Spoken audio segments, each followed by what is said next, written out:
My name is Sarah Shewey. I am the founder and CEO of Happily, the world's largest and most diverse network of independent event specialists. And we are so lucky to be able to get to work with some of the most impactful organizations and innovative brands. And today we're going to be talking with one of our clients and partners, Leap.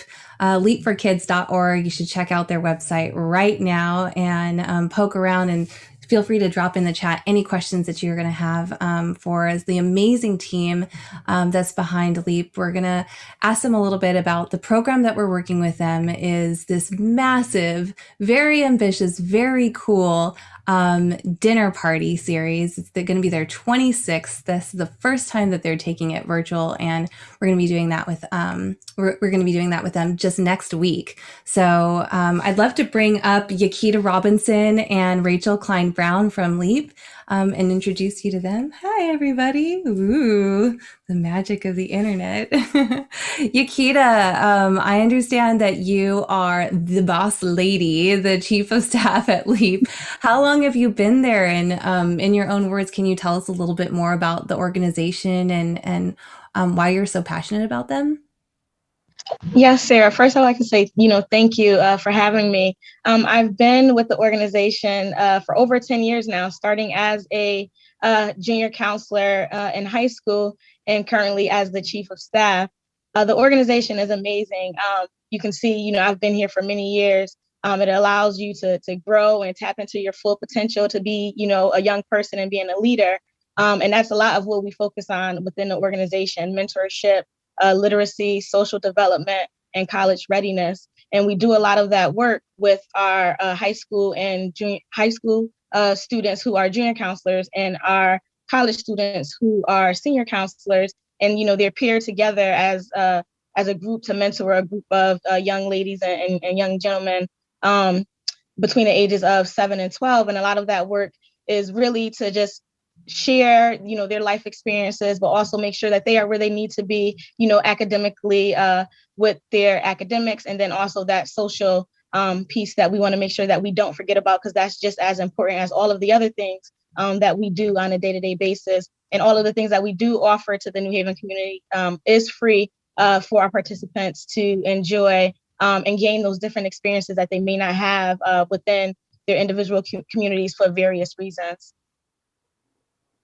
That's amazing. That's so cool that that kids get to like learn from other kids. And I mean, I'm calling them kids and you're like calling them young adults. But like, so that's really awesome. I'm sure I'm sure you actually have like really high impact because of the approach that you take. It feels really good to like learn life skills from people who look like you or just a couple of years like older than you, right?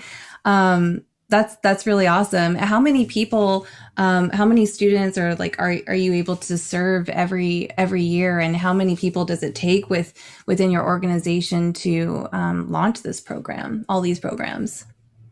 Well, let me start off by saying it is not easy, but because we enjoy the work that we do, we make it happen by any means necessary. So many hands definitely make light work.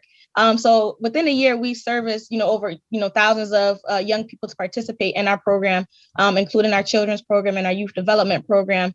And we're one of the largest youth employment organizations within the city of New Haven, where we service and employ, over 100 young people throughout various components throughout the year within the organization.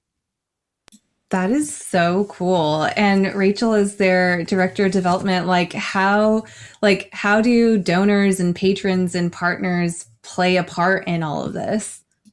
Well, we're a New Haven-based organization, so we serve 5 low-income neighborhoods in New Haven, and we have been working in the community in New Haven for over 27 years.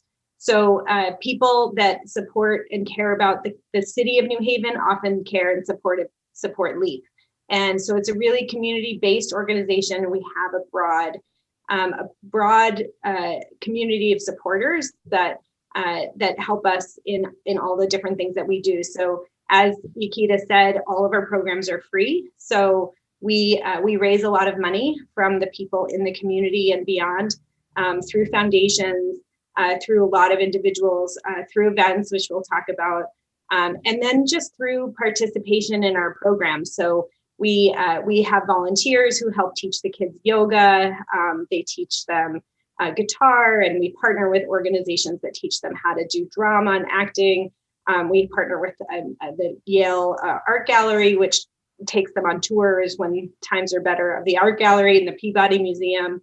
So we have a lot of different partnerships within the community that helps us do our work and offer really amazing experiences to the kids that may or may not be, often are not accessible to them, but become accessible through LEAP. So yeah, we're a real community-based organization.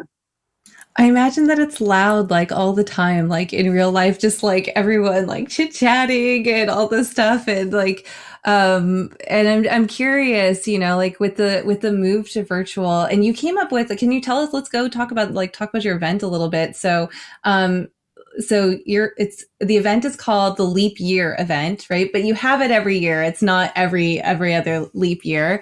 And you came up with a really innovative format that I'd love for you to share with folks. Like when did this innovative dinner party format come about? And what was it like pre-COVID lockdown? Yeah, so we had somebody who Louise Endell, who actually passed away from COVID this year, who came up with the idea for Leap Year event, and she was just a connector. And so again, talking about the community, she would bring people together, and so she created this concept of having people invite others into their home.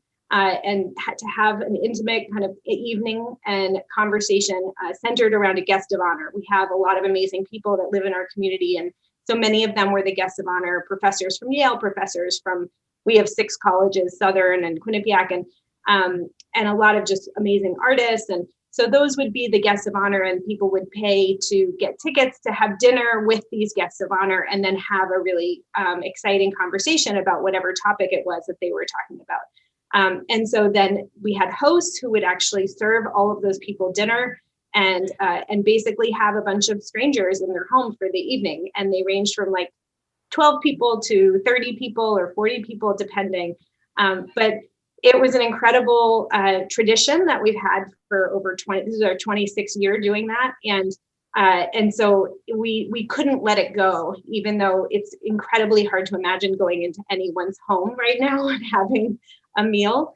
We really didn't want to let it die. So, and as again, we need to raise this money for LEAP. It last year raised over $300,000 for LEAP's program, so about 10% of our budget. So we really had to figure out a way to pivot and create a different kind of experience that still felt, special and brought our community together. So I can should I describe what we're doing now? Yeah, I mean, I was just gonna say, it's so funny because like we talk about how like virtual now, like you see into everyone's homes, right? And it's like, it's kind of shocking for folks, but y'all are like best friends. You're like everybody knows each other. Someone's like either like been through LEAP or donated to LEAP, definitely knows someone that's a part of LEAP in your town. And I was like, oh, they must have already all been in each other's homes. And yeah, it seems like the impetus of the whole event is that. So it seems like not that big of a leap, but you've been planning making that jump into virtual for a few weeks now, a few months. Mm-hmm. And how has that changed and how has that evolved? Yeah, so we have a couple different components to the event. So there's the one that I described with the dinners. We also had a reception that had about 500 people come to it, and so then it was bringing all of those people together as well. And people mingling, getting to see people that they usually don't get to see. So we wanted to kind of replicate, or at least have some version of both of those parts of the conversations. We're calling conversations now instead of dinners, as well as the reception. And then we have this element of, people are struggling in with COVID. Certainly a lot of our families and a lot of the money that we raise has gone directly to families to help with rent and food assistance and technology assistance, but also restaurants. And so we have a component of our event where we're also supporting local restaurants and driving business to them through the event. So So with those three components, it took a lot of conversations, a lot of thinking, and then help from Happily has been just really critical and amazing. So we have the reception, which is going to be a virtual reception where we're going to have a mixture of some speakers or executive director. We're going to have counselors and LEAP alumni, which is what we would normally do in person. We do feel like it's a loss. We have so many wonderful young people, hundreds of counselors that we have would come and be part of the community, mingle with with the donors as well. And it was really wonderful way to bring different parts of our community together. So we don't really have that piece as much, but we are going to at least have our counselors speak. And then at the end of that, we always were able to raise a little bit more money through an auction. And so we're going to have an online auction. We're going to use Pledgeling. Actually, Sarah suggested it as a way for people to be able to text and be able to give at the end of the reception. And then people are going to jump from there into individual Zoom rooms. And what people have done before when they bought tickets is they've chosen a conversation. And we have two different options for conversations. And this was kind of after lots of conversations with people asking our donors what they wanted. Like, do you want to have a little, group where you get to really talk to people, or do you just want to sit back and watch somebody? And so we have kind of both options because, and recognizing that people are kind of zoomed out as well. So one of the options, we have 7 of these kinds of conversations where there's a guest of honor, and then we limited the number of people that could come and buy tickets to those events to about 15 people. So those are intimate conversations. And then we have what we call large group presentations, where people can buy tickets to these, but it'll be more, it could potentially be 50 people or 80 people, or even sometimes they're a bit smaller depending on how many people bought tickets. But those are conversations only through the chat. And so it'll be a guest of honor presenting. Sometimes we have a moderator or host, and then people can just listen in or participate through the chat.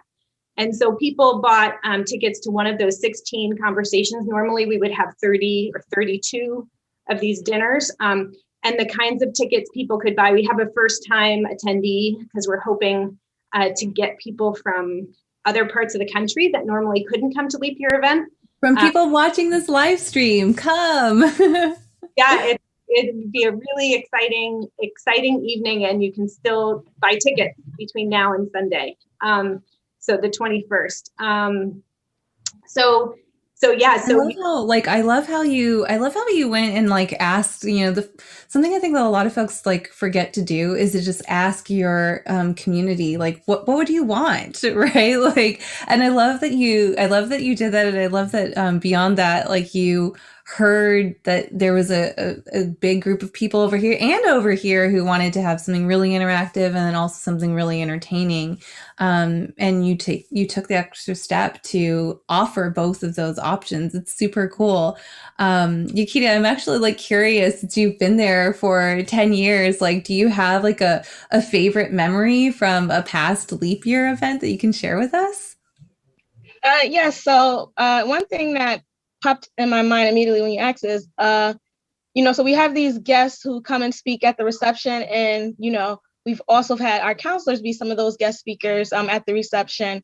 And I love the fact that we allow our young people to step in roles where they could be a part of these platforms, a part of these conversations that they normally wouldn't have, interactions and have these conversations. And it always reminds me of when I was a junior counselor and I went to my very first Leap Year dinner, and I was extremely nervous. And I was preparing myself. And then once I got there, and I was like, you know what? It's a piece of cake. This is a walk in the park. You're going to talk about what you do, what you love, and what you enjoy. And so for me to share that same experience with a young lady who had her first Leap Year dinner with me a few years ago, it just reminded me how much, Leap means to so many people and how we provide so many opportunities. And it may be on a small scale, but that small scale means, huge things to other people. So that's one of the memories that I enjoy, having to experience that myself, but then also be a part of that memory for someone else. That's really sweet. I think it's going to be cute too because all of the kids know how to like use their Snapchat filters and all of they like have all the Zoom like wizardry. I hope they come and like they bring it and then like teach everybody how to make the experience like just even more fun and more their own. That's really cool. Last question. I'm just curious, like, how has being like fully digital and fully online changed the way that you mobilize with your community? And do you think that is sort of a second part to that question? You know, how much of that do you think you're going to keep, and retain when we're all back? Yeah. Rachel, I'll toss it to you first. Okay, so yeah, I think this component, this leap year event where we have this component of virtual conversations, and then also this part where we're supporting local restaurants and some people get dinners and some people don't get dinners. I think those two pieces are things that we would want to keep to some degree, where we might have 30 dinners that are in person and in people's homes. And then we have five of them that are virtual, that are taking place in some other, people can come from wherever they are to continue to be part of the conversations and to support LEAP. And then just in other ways, like we have been just trying to continue to have virtual conversations with our donors and be able to just meet with them still and have a lot of phone calls. And it has been harder to not be able to bring people to our community center so they can see LEAP in action. But that being said, we have done a lot with our just general communication and sharing a ton of photos and sharing videos of kids doing what they're doing, which is some virtual, some in person, and just trying to put as much about programming and what's happening with the kids out to the donors. So we've gotten a lot stronger, I think, in our emailing and our putting things on social media. Yeah, I feel like everyone like became marketers, like hardcore, like digital marketers really fast. Yakita, what about you for like organizing like the community, like, and your team internally? What are some things that you'll take away, things that you've learned through this process? Well, I've definitely learned you have got to be as prepared as possible. Be as prepared as possible because things are forever changing, especially, because of the pandemic and, organization having to pivot rather quickly to ensure that we are, hearing the concerns and things of our families and making sure that we're putting forth those resources to support their needs. Even if we're not able to do any in-person programming, but making sure that we provide some sort of virtual platform for them to still stay connected to us and, serving what it is that they need and how we could meet some of those needs and provide them with the resources. Just like Rachel mentioned, we do provide technology support, rent, and food assistance. So just making sure, again, that we're doing all that we can to make sure that we're supporting our families during these times. And then also looking forward, we've learned as an organization with, working together as a team and pulling together ideas and partnering with those who can potentially make things happen that we necessarily can't make happen, and being able to identify when we have to, reach out to our allies in order to make some of the things that we are trying to move forward possible and happen for our young people and for those who work within the organization. I'll just add, because Kia might not say it herself, she's done an incredible job with just figuring out how to get kids engaged in the activities, because they might be in school virtually all day, and then they have an after school program with us that has to be virtual for now, although we're going to start in-person programming in the next couple of weeks on the weekends so that kids can get out and about. But she and her team have been creating all these kits for kids with all these ingredients for their cooking classes and paint and all kinds of art supplies for their art classes, and just, all kinds of things that they can still do at home, but providing them with all the supplies that they would need to do that. And then driving around town and bringing them to the kids and having the families come and pick it up. And just, it's a logistical, it would be hard for anyone to manage, but Yakita and her team do an amazing job making that happen. And just, again, thinking of really creative ways for the kids to still be excited about being online with us and connecting with their counselors and having that individual support, and then really fun things that they might not be able to do in school right now. I mean, it's amazing. You're like touching on so many like dimensions, whether it's like life skills or emotional support, just like community, that community support, as well as also, I'm sure, like helping so many kids still stay excited to learn and go to college and build like new career paths for themselves. So that's awesome. I'm really inspired by you all and so excited for the event next week. I mean, I'm looking, there's so many options, right? Like for different conversations you can come to, and like quick scan. This one I love. Every cheese has a story, and no one can tell them better than John, the owner of Mystic Cheese and Black Hog Brewing. Like, count me in for that. He's got a master's in gastronomy, so I love it. Like cheese, and like he's getting nerdy about it, which is great. Wow. Join New York Times journalist and Yale Law fellow Emily Bazelon, how do you say her last name? Bazelon, for a reflection on free speech in an era of disinformation and aftermath of the 2020 election. Count me in for that too. Everyone's going to get FOMO, right? There's so many good things. You've got magicians, you've got a virtual tour of the Yale Art Gallery. It sounds like so much fun. Everyone, again, don't forget, join us. Thursday is when all the festivities start. You can go to leapforkids.org/LYE for a leap year event to grab your tickets. And we hope to see you next week. And Rachel and Yakita, I mean, we see you all the time. We'll see you at another tech rehearsal. So thanks again for joining me today. Have a good day. Bye. Bye. Thank you.